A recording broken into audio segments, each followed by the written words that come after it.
आज आपण अजिबात गॅसचा वापर न करता फक्त साबुदाण्यापासून साबुदाण्याची चौपट फुलणारी चकली बनवतोय। खूपच साधी सोपी पद्धत आहे। उन्हाळा सुरू झाला की असे वाळवणीचे बरेच पदार्थ बनवले जातात। तर आज आपण कोणतीही जास्त मेहनत न घेता अजिबात गॅसचा वापर न करता अशी ही कुरकुरीत खुसखुशीत साबुदाणा चकली बनवणार आहोत। यामध्ये अजिबात बटाट्याचा वापर केलेला नाही। करायला खूप सोपी आहे। बिगनर असाल तरी सुद्धा तुम्ही बनवू शकता। मस्त 2 दिवसात या साबुदाण्याच्या चकल्या वाळवून तयार होतात। या साबुदाणा चकल्या तुम्ही फक्त फॅन खाली सुद्धा 2 दिवसात वाळवू शकता जर तुमच्याकडे उन्हाची सोय नसेल, आणि उन्हाची सोय असेल तर एका दिवसात या वाळवून तयार होतात। करायला खूप सोपे आहे। तुम्ही पाहू शकता चौपट या साबुदाण्याच्या चकल्या फुलतात। उपवासाला सुद्धा तुम्ही या साबुदाण्याच्या चकल्या या पद्धतीने बनवून खाऊ शकता। हे पहा, तळल्यानंतर एकदम पांढऱ्या शुभ्र झालेले आहेत। अजिबात बटाट्याचा वापर केला नाही तरी देखील या चकल्या आहेत त्या एकदम खुसखुशीत बनतात, आणि मुख्य म्हणजे या अजिबात तेलकट होत नाहीत। हे बघा, 1.5 ते 2 वर्ष तुम्ही या चकल्या स्टोर करून ठेवू शकता। एकदम सोपे आहेत, कुरकुरीत लागतात। तुम्ही पाहू शकता याच्या आवाजावरून किती कुरकुरीत झालेले आहेत। चला तर आता रेसिपीला सुरुवात करूया। यासाठी इथे मी 1 वाटी साबुदाणा घेतलेला आहे। आता मी हे वाटीचं प्रमाण दाखवलेलं आहे। वाटीच्या प्रमाणाप्रमाणे हे पाव किलो साबुदाणे आहेत। या पद्धतीने तुम्हाला जर जास्त प्रमाणात बनवायचे असतील तर तुम्ही साबुदाणे घेऊ शकता। आता हे साबुदाणे आहेत ते 3 ते 4 वेळा पाण्याने स्वच्छ धुवून घ्यायचे आहेत, कारण धूळ असते, माती असते, यासाठीच हे चांगले धुवून घ्यायचे, आणि यामध्ये स्टार्च सुद्धा असतो तर तो स्टार्च निघून जातो। मी चांगले 3-4 वेळा पाण्याने स्वच्छ धुवून घेतलेले आहेत। आता यानंतर आपल्याला यामध्ये घालायचं आहे गरम पाणी। तर साबुदाणे भिजवण्यासाठी इथे गरम पाण्याचाच वापर करायचा आहे।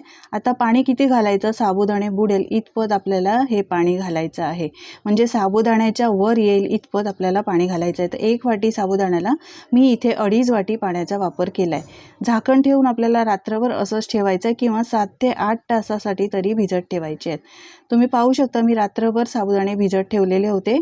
मस्त असे फुललेले आहेत। हे बघा, दुप्पट ते तिप्पट साबुदाणे छान असे फुललेले आहेत। तुम्हाला साबुदाणा दाखवते, हे बघा मस्त असा मऊसूत झालेला आहे। आपल्याला अशाच प्रकारचा हा साबुदाणा भिजलेला हवा आहे। साबुदाणा अजिबात कच्चा राहता कामा नये। तुम्ही पाहू शकता एक एक दाणा मस्त असा फुललेला आहे। आता हे व्यवस्थित परत एकदा मी मिक्स करून पसरवून घेतलेलं आहे। आता यामध्ये परत आपल्याला पाणी घालायचं आहे। तर यामध्ये घालताना पाणी गरम पाण्याचाच वापर करायचा आहे। आता गरम पाणी घालणार आहोत ते सुद्धा साबुदाण्याच्या वर 1 इंच येईल एवढं पाणी घालायचं आहे, म्हणजे साबुदाणा यामध्ये पाण्यामध्ये बुडेल इतपत पाणी घालायचं आहे। तुम्ही पाहू शकता मी किती पाणी घातलेलं आहे। तर साबुदाणे भिजल्यानंतर असं हे पूर्ण वरपर्यंत येईपर्यंत पाणी घालायचं, मिक्स करायचं आहे। झाकण ठेवून आपल्याला 1 ते 2 तासासाठी तरी हे बाजूला ठेवून द्यायचं आहे। तुम्ही 2 तास ठेवलं तरी सुद्धा काही हरकत नाही। 1 तासामध्ये सुद्धा साबुदाणे छान असे ट्रान्सपरंट होऊन जातात। हे बघा, तर मी 1 तास असं बाजूला ठेवलं होतं। तुम्ही पाहू शकता मस्त असे हे साबुदाणे ट्रान्सपरंट झालेले आहेत। तुम्हाला इथे हे साबुदाणे शिजवायची गरज नाही, मस्त असे शिजल्यासारखे ट्रान्सपरंट झालेले आहेत।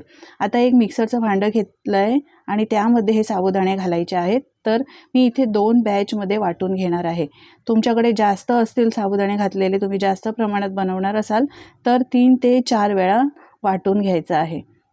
हे पहा, एकदम स्मूथ अशी मऊसूत पेस्ट करून घेतलेली आहे। या पद्धतीचंच आपल्याला वाटून घ्यायचं आहे। एक मोठं भांडं घ्यायचं आणि त्यामध्ये हे सगळं बॅटर काढून घ्यायचं आहे। थोडंसं स्टिकी बनतं हे, तर व्यवस्थित असं चमच्याने किंवा स्पॅच्युलाने काढून घ्यायचं।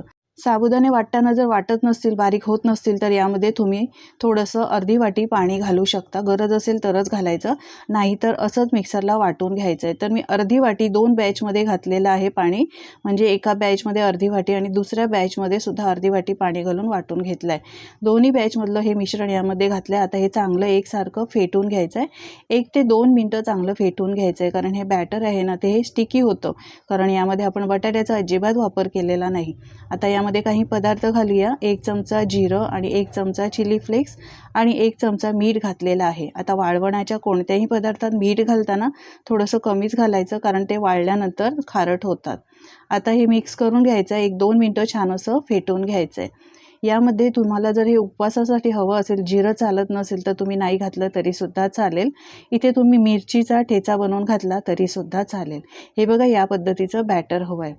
आता चकली बनवण्यासाठी मी इथे ग्लास घेतलेला आहे. तुम्ही सोऱ्यामध्ये हे बॅटर घालून सुद्धा बनवू शकता. तर मी इथे पायपिंग बॅग घेतलेली आहे. अशी ही पायपिंग बॅग आहे, ती ग्लासामध्ये सेट करायची आणि यानंतर हे साबुदाण्याचं मिश्रण आहे ते जेवढं मावेल तेवढं यामध्ये घालायचं आहे. हे बघा, एवढं घातल्यानंतर ही पायपिंग बॅग आहे ती बाहेर काढून घ्यायची ग्लासमधनं आणि वरून ही बंद करून घ्यायची. हे बघा या पद्धतीने.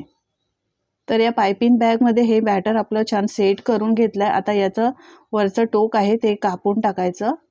हे बघा, यानंतर आपल्याला हव्या त्या आकारात तुम्ही ह्याच्या फेण्या बनवू शकता, पापड्या बनवू शकता, या पद्धतीने चकल्या बनवू शकता. पाहू शकता अगदी पटापट या चकल्या बनवल्या जात आहेत. या पद्धतीमध्ये तुम्ही कधी बनवल्या नसतील तर बनवून बघा आणि बनवून बघितल्यानंतर तुमचे अनुभव माझ्यासोबत शेअर करा.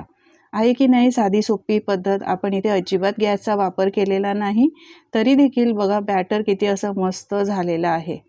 मिक्सरला बारीक करताना साबुदाणे एकदम पेस्ट मऊसूत करून घ्यायची, म्हणजे असे चकल्या व्यवस्थित बनवता येतात. तुम्ही सोऱ्यामध्ये देखील बनवू शकता.